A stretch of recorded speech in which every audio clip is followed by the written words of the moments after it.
tell us how much you think, with the macro policy as it is, with the Fed as it is, whether or not the Magnificent Seven can continue to just own this rally.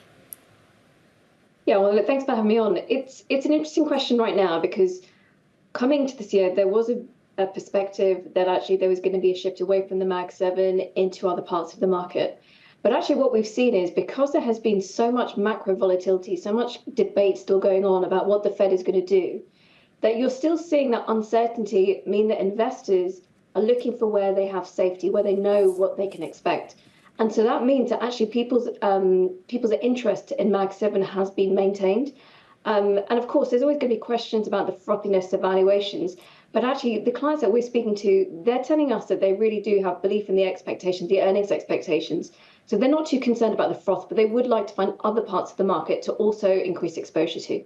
And let's talk about other parts of the market. Is it therefore a broader part of the AI ecosystem? You look at other names, other global names in particular. I think of ASML's done really well over there in Europe. We've done some other Asian names doing incredibly well. Or is it just getting into other industry groups? So there's a bit of both. I mean, typically looking across to Asia for other parts of that tech space, which can do well. But it is also about looking at just other parts of the market, other sectors and other regions which haven't performed as well, particularly in 2023. So there has been some, interest in small cap space, but really quite hesitant. But hopefully looking to see that once they know what the Fed is going to do, that they can start dipping their toes more deeply into that area. And then other parts of the market which really are not tech focused. Places like Latin America, where valuations are really interesting, where the macro stories are quite compelling as well. So it is a bit of a variation, but certainly what we're seeing throughout all of this is even as interest outside of the US tech space is growing, that still doesn't mean that then taking it away from US tech either. I've been thinking a lot, Seema, about what's supporting the sort of large or mega cap tech space in the United States, right? Earnings are really strong. And even if you debate the timing of rate cuts, I think most people still think some rate cuts are coming this year. But the thing supporting all of it is like this investment cycle driven by AI. How much carry does that give us through the end of the year? If you call it a tailwind, for how long does the tailwind flow? It's interesting because actually, I would say that narrative for a lot of people is not just the interest for the rest of the year. I mean, it really takes up a very significant part of the strategic asset allocation, not necessarily the tactical asset allocation. The valuations mean that from a tactical side, this probably isn't going to be the time that you want to be adding your exposure.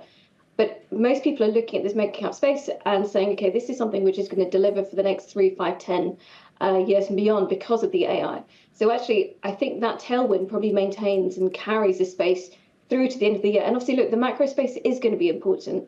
But as you said, right now, the narrative is more about when is the Fed going to cut, not necessarily is the Fed going to cut. So certainly that does help the situation too. I want to go back to the example of Intel, because we were talking about it earlier in the show. If you just as a comparison put Intel side by side with the Mag 7, I think it's down 16, 17% so far this year. Just got $20 billion of awards from the US government. And it's another example of something supporting that sector, at least, the CHIPS Act support. Do you expect investors to kind of pay that more credence in the back half of 2024? So we are.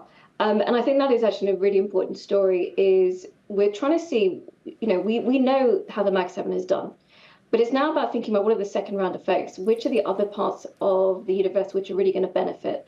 And as you said, Intel is one perfect example, but also if you just look outside even the tech sector, looking to maybe towards agribusiness, healthcare, data centers, these are all areas that will benefit as a second round from technology. And that's actually where we're getting particular client interest of where can they benefit, maybe where the valuations haven't really moved up as much, but they do know that those segments of the market are really standing to have some serious gains over the coming years from all of the technology moves we've already seen.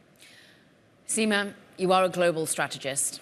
You are a cross-asset strategist. I would like to do credit, but instead I go to crypto. And more broadly, is that something you're getting from clients? More questions as to whether that rally's run out a little?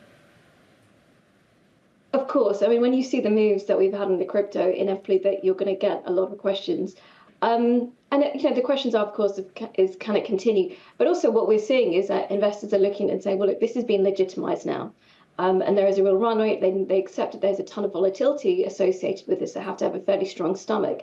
But again, they're looking at this as a long-term and a long-term perspective, not something that you can maybe trade in and out of. So certainly, investors are trying to find like where are we going to get the significant returns that maybe we've enjoyed in previous years, but are looking a little bit more like a little less likely over the coming years. And that is certainly where crypto is coming in more and more.